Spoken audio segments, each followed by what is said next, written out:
Assalamualaikum warahmatullahi wabarakatuh. Kembali lagi bersama kami kelompok 4. Mari kita simak bersama penerapan stoicisme dalam bidang pendidikan.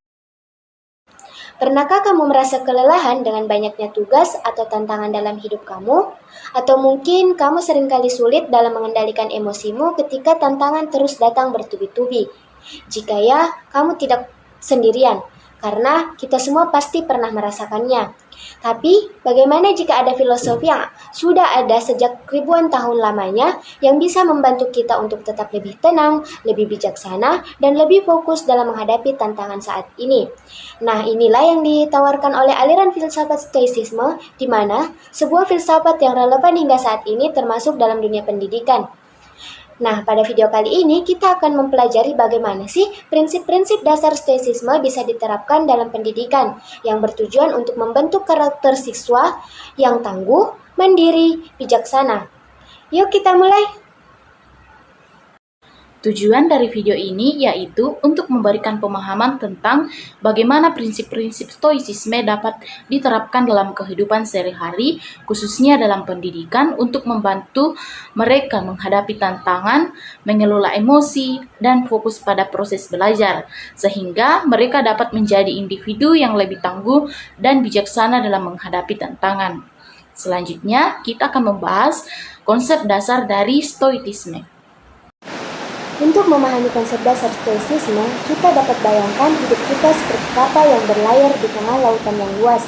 Saat kapal melaju, badai ombak tiba-tiba datang menghadang kita. Kita tidak dapat menghindari ombak tersebut, namun sebagai nahkoda, kita dapat mengendalikan arah kemudi kita. Nah, disinilah pelajaran stoicisme berperan. Fokus pada apa yang bisa kita kendalikan, yaitu arah kemudi kita. Kita mungkin tidak dapat menghentikan badai atau membuat laut menjadi tenang, tapi kita selalu punya pilihan untuk menjaga kemudi tetap tenang, berpikir dan bertindak secara bijak dalam menghadapi setiap tantangan. Saat badai menerjang, kita bisa memilih untuk panik atau tetap tenang dan mencari solusinya. Sama seperti halnya dalam belajar, kita tidak bisa sepenuhnya mengendalikan hasil ujian kita, tapi kita bisa mengendalikan seberapa keras kita belajar dan mempersiapkan diri kita. Stoicisme mengajarkan bahwa ketenangan dan kekuatan kita berasal dari dalam, dari kemampuan untuk tetap tenang dan fokus meskipun badai melanda. Nah, selanjutnya kita akan membahas mengenai penerapan filsafat stoikisme dalam pendidikan. Nah, stoikisme dalam konteks pendidikan ini membantu kita menghadapi berbagai tantangan dengan bijaksana seperti menghadapi kegagalan, mendorong kita untuk mengelola emosi dengan baik, terutama saat menghadapi tekanan dan kesulitan belajar, serta mengajak kita untuk fokus pada proses.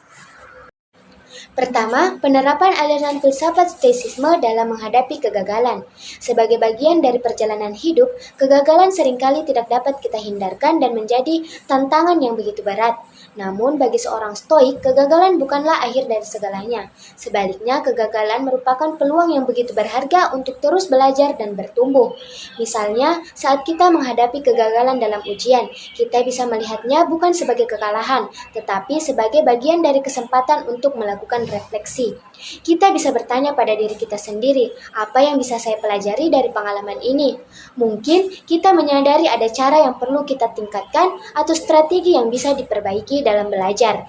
Dengan pendekatan ini, stoicisme membantu kita untuk mengubah kegagalan menjadi langkah yang maju, menjadikan setiap tantangan sebagai momen pertumbuhan yang begitu berarti bagi peserta didik. Kedua, aliran filsafat stoicisme dalam mengelola emosi peserta didik. Bayangkan, emosi kita seperti ombak di lautan yang kadang tenang, kadang juga bergejolak.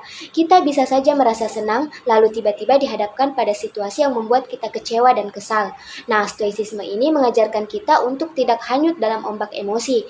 Alih-alih langsung bereaksi, kita diajak untuk mengamati emosi yang muncul tanpa membiarkan diri terbawa arus.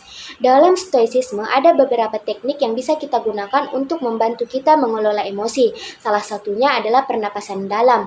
Saat kita mulai merasa emosi, cobalah tarik napas panjang dan hembuskan secara perlahan. Teknik sederhana ini dapat membantu kita menenangkan pikiran. Dengan stoicisme, kita diajak untuk tidak terlalu reaktif terhadap situasi di luar kendali kita. Dengan stoicisme, kita diajak untuk lebih tenang dan bijaksana dalam mengelola emosi, seperti seorang pelaut yang dengan tenang mengarungi lautan meski ombak sedang tinggi. Terakhir, filsafat stoitisme fokus pada proses. Nah, stoitisme mengajarkan kita untuk menghargai setiap langkah dalam perjalanan. Dalam belajar, penting untuk menikmati proses belajar itu sendiri, bukan hanya mengejar nilai yang bagus. Nah, jadi stoitisme bukan hanya sekedar filsafat kuno, tapi juga gaya hidup yang relevan untuk generasi muda. Dengan menerapkan prinsip-prinsip stoitisme, kita dapat menjadi individu yang lebih tangguh, bijaksana, dan bahagia. Dan yang terpenting, kita dapat menghadapi segala tantangan hidup dengan kepala tegak. Demikianlah pembahasan kami tentang penerapan stoitisme dalam dunia pendidikan. Terima kasih telah menyaksikan video ini sampai akhir. Sampai jumpa di video selanjutnya.